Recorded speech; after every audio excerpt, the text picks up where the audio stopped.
इस video lecture में हम लोग पढ़ेंगे एक एडवांस स्ट्रक्चर जिसे डे इन डे आउट। ये फ्रेजल मीनिंग है। डे इन डे आउट का मतलब होता है दिन रात या लगातार। यानी जब आपको बोलना हो दिन रात या लगातार तो इसकी अंग्रेजी आप आज से इस्तेमाल करेंगे डे इन डे आउट।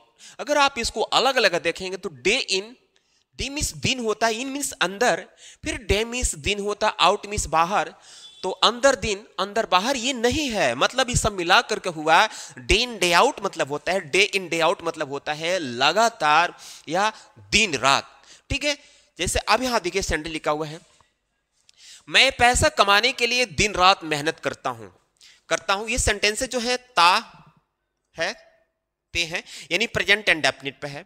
ये सारे सेंटेंसेस जो लिखे गए हैं प्रेजेंट एंड डेफिनिट। आप जानते हैं कि प्रेजेंट एंड डेफिनिट में जब सिंगुलर सब्जेक्ट होते हैं तो वर्ब में एस या ईएस लगते हैं, और वहीं पर जो प्लूरल सब्जेक्ट होते हैं तो वर्ब में एस ईएस नहीं बल्कि वर्ब की फर्स्ट फॉर्म लगते हैं। यानी वर्ब का फर्स्ट फॉर्म होता है जिसमें एस और ईएस लगता है तो उसको फिफ्थ फॉर्म बोलते हैं, यानी पांचवा फॉर्म बोलते हैं। और जो अपने बेस फॉर्म में होता है, जो अपने एक्चुअल फॉर्म में होता है उसको फर्स्ट फॉर्म बोलते हैं। तो यहाँ पर जब सब्जेक्ट सिंगुलर होगा तो आपको वर्ब में एस और ईएस का इस्तेमाल करना है, जोड़ना है। अगर सब्जेक्ट प्लूरल है तो बस जिस रूप में वो फॉर्म रहेगा उसी रूप में आपको लिख देना है। देखिए क्या करता है, मैं पैसा कमाने के लिए दिन रात मेहनत करता हूं। काम है, सब्जेक्ट है मैं, तो इसके लिए लिखेंगे आई। मेहनत करता हूं, वर्क है, आई वर्क हार्ड।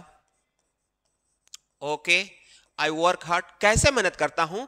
दिन रात। तो दिन रात की meaning day in day out, day in day out. अब आया के लिए, तो के लिए की मीनिंग आपको टू लगाना है, फॉर नहीं, क्योंकि यहां पर वर्ब आया हुआ है। तो जब किसी वर्ब के बाद हिंदी में के लिए आ जाते हैं तो टू का इस्तेमाल करते हैं। आई work hard day in day out, पैसा कमाने के लिए। तो ओके, टू कमाने की मीनिंग होता है अर्न, और पैसे की मीनिंग यहां पर लगाएंगे meaning money. I work hard day in day out to earn money. I work hard day in day out to earn money. वह सफलता पाने के लिए लगातार मेहनत करता है। वह, तो वह सब्जेक्ट सिंगुलर हो गया, मेहनत करता है। फिर आ गया वर्क में जोड़ेंगे एस, वर्क्स हार्ड, मेहनत करता है। आप देखिए यहां पर ना, यहां पर आई के साथ वर्ब में यहां पर एस नहीं लगा क्योंकि आई को प्लूरल माना गया है प्रेजेंट एंड डेफिनिट में, लेकिन यहां पर सब्जेक्ट सिंगुलर है इसलिए यहां पर वर्क में एस लग गया। तो ही वर्क्स हार्ड, कैसे मेहनत करता है? लगातार।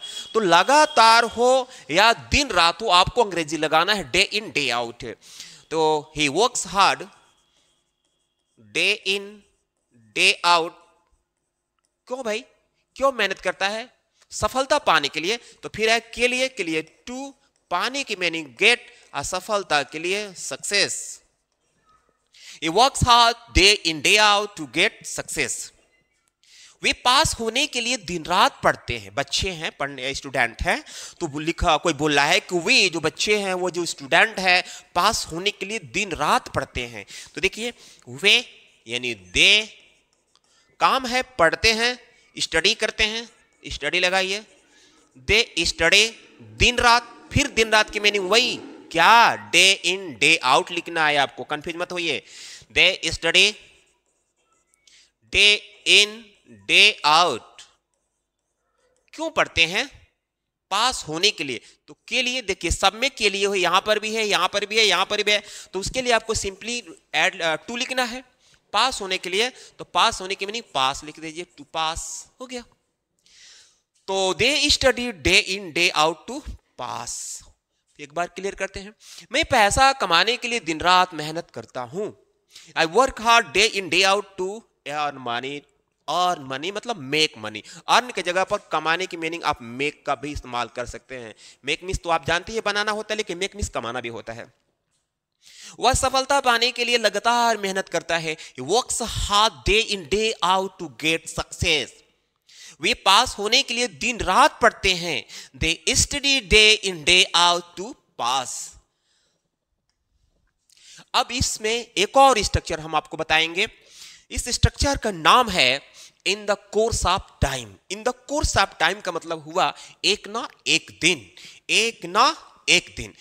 अक्सर आप इस तरह के सेंटेंस अपने डेली लाइफ में बोलते होंगे या बोलने का प्रयास किए होंगे या किसी के द्वारा बोले हुए सुने होंगे, बोलते हुए सुने होंगे, डेफिनेटली कि आप सुने होंगे। एक ना एक दिन यह तो होना ही था। अब देखिए अब हमको पढ़ना है कि एक ना एक दिन यह तो होना ही था, ठीक है। तो एक ना एक दिन जो ये सेंटेंस एक ना एक दिन शुरू में है, तो इसकी अंग्रेजी आप शुरू में लिख दीजिए क्या, इन the course of time. In the course of times लिखने से एक ना एक दिन का पूरा इसमें मतलब निकल गया। यह तो होना ही था, तो यह के लिए इट, अब था के लिए वाज, तो होना ही यानी it was bound, bound to happen, यानी happen. In the course of time it was bound to happen.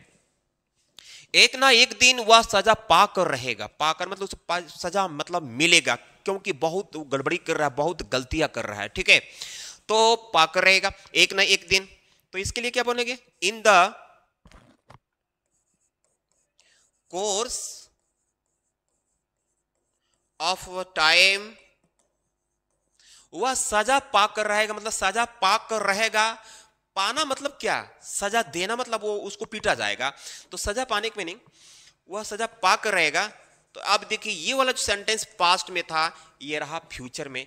तो ये जो सेंटेंस है इन द कोर्स ऑफ टाइम पर जो सेंटेंसेस बन रहे हैं, तो फिक्स नहीं है कि केवल एक ही टेंस में बनेंगे। जैसे अब ये पास्ट में है, ये फ्यूचर में हो गया, ठीक है, तो इसको फ्यूचर में बना देंगे, तो he will be punished, he will be punished. तो ये सेंटेंस आपका पैसिव मूड में है, सजा पाकर रहेगा मतलब कोई उसको सजा देगा, तो इसलिए ही विल बी पनिश्ड का इस्तेमाल किया। बी कहां से आया, क्योंकि फ्यूचर टेंस का जब हम पैसिव बनाते हैं तो उसमें विल शैल बी के बाद बी का इस्तेमाल किया जाता है। एक ना एक दिन मैं अधिकारी बनूंगा, बनूंगा, ठीक है, एक ना एक दिन, इसके लिए सिंपली आप लिख दीजिए इन the course of time, in the course of time मैं एक अधिकारी बनूंगा। मैं यानी आई के साथ विल बी मैंने बनना होता है, आई विल बी एक अधिकारी, एन ऑफिसर, एन ऑफिसर। एक ना एक दिन मैं अधिकारी बनूंगा, इन the course of time I will be an officer. तो फ्रेंड्स आई होप कि ये जो स्ट्रक्चर है इन द कोर्स ऑफ टाइम अपने डेली लाइफ में आप बोले होंगे। अगर आप नहीं बोले होंगे, इस तरह के सेंटेंसेस आपके दिमाग में आए होंगे और यह रूल जानने के, यह रूल आपको पता नहीं होगा, उसकी वजह से आप नहीं बोले होंगे, तो कृपया आज से इसका इस्तेमाल कीजिए। और इसी तरह की वीडियो पाने के लिए आप मेरे चैनल पर बने रहिए। अगर आप मेरे चैनल पर नए हैं तो वीडियो को लाइक करके चैनल को जरूर सब्सक्राइब कीजिए।